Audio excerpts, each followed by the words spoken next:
This is Poland's remarkable rise in The Economist. Twice it vanished from the map, swallowed up by its rapturous neighbours. Dodgy times. After it emerged from the Second World War as a Soviet satellite, it endured decades of oppression. Today, Poland has transformed itself into Europe's most overlooked military and economic power. It's not overlooked. Who's writing this? Somebody who doesn't go there. Anyway, overlooked. Such an insult. With a bigger army than Britain, France, and Germany, and living standards adjusted for purchasing power that are about to eclipse Japan's. Yet, just when Poland should stand proud and tall once more, is it about to throw away its influence? This is the question Poles face in the divisive runoff vote to elect their president on June 1st.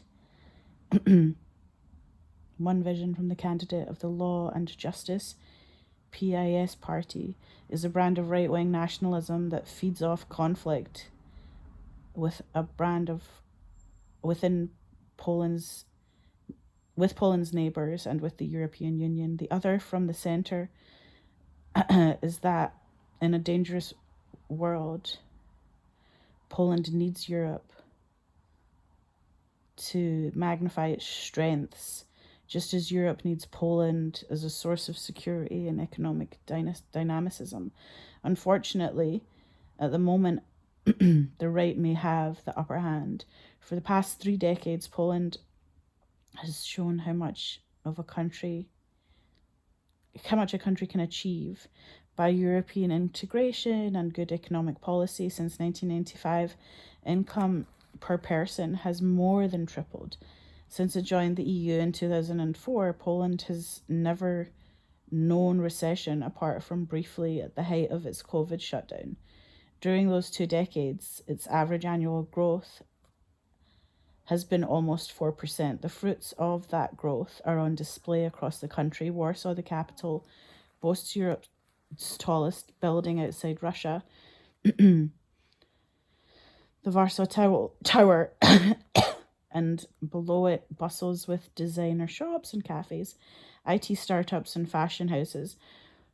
Out in the one neglected countryside, find fine roads, often built with European EU money, crisscross vistas of well-tended fields, farms, and new houses.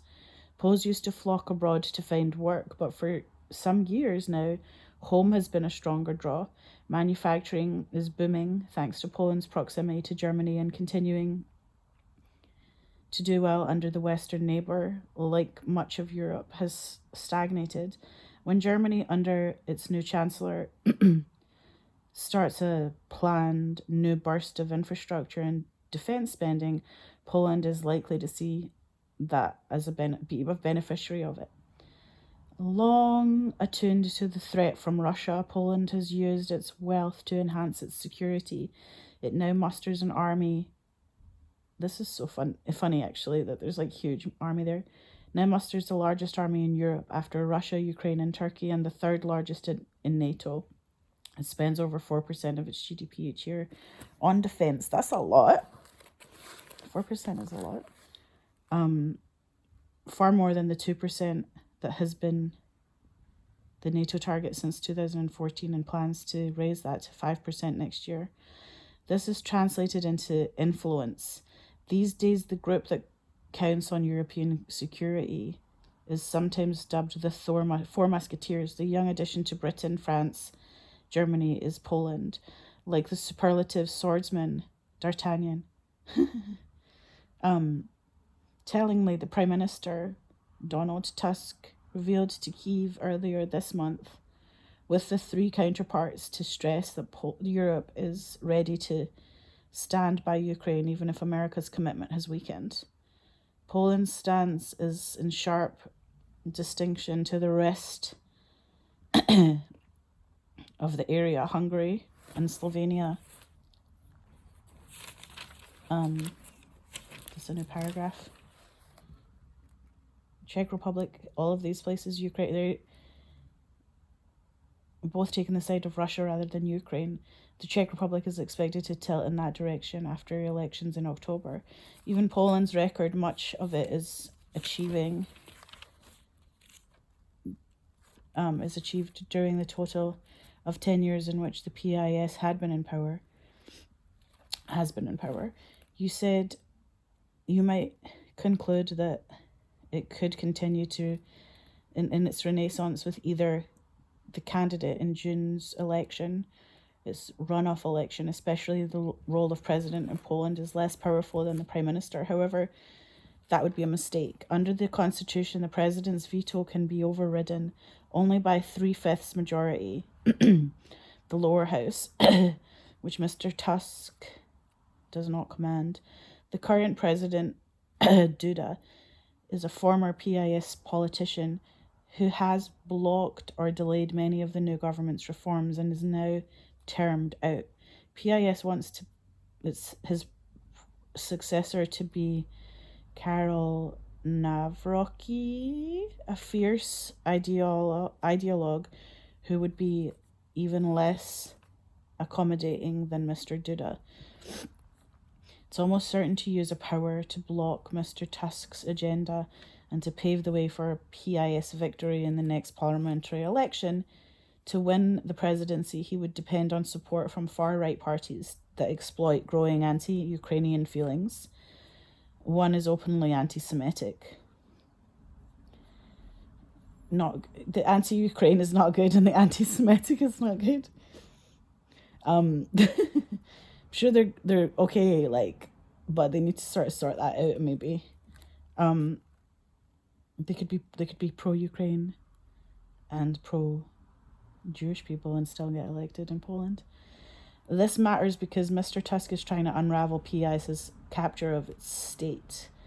While it is most recently in office from 2015 to 2023, in that time, while pursuing mostly sensible economic and security policies, PIS systematically took over independent institutions, including the judiciary, the media, the civil service, the central bank, and the banking system. PIS's fights with Brussels over the rule of law caused Poland to be temporarily shut out of some of the EU's aid programs. Such a shame. By contrast, Mr. Tusk is a committed European. He previously served as the president of the European Council in Brussels. Under him, Poland has cooperated with other European countries on security, diplomacy, and defence to benefit all. We're Poles to use the presidential election to vote in Tarkowski, a Tusk ally who is Warsaw's mayor. EU cooperation would be easier and Poland's influence would grow further. The world has changed since Mr. Tusk took over. With another Donald back in the White House, the task of building up Europe's strategic autonomy is not just a luxury but an urgent necessity. Poland could not only set the example in security but also serve as a powerful voice to support Ukraine, yes please, and deterring Russia. Economically, Poland is an example to Central and Eastern European countries, and Mr. Tusk could be a proponent of economic reforms the EU desperately needs. Don't throw it away. Next week's election is finely balanced. In the first round, the candidates of the hard right took around 52% of the vote, where Mr. Nawrocki. To win the second round, both Poland and Europe would suffer. Europe would lose a source of dynamicism. Yeah. Poland would risk losing the place at the heart of Europe it has worked so hard to claim. Mate, this is really nice. It's a good point. It's called Poland, Poland, Poland. It's in The Economist. It's such an important country. Everything about being from there, you feel connected and linked to the history of really good Baptists. It's the Baptists, they're working hard. The mums and the Baptists are very loved in Poland, so you can look that up as well. He should have mentioned that it's a matriarchal society. It's the most important part. Anyway, very interesting times, really interesting week coming up. We're all going to be watching, like, high stakes in Poland.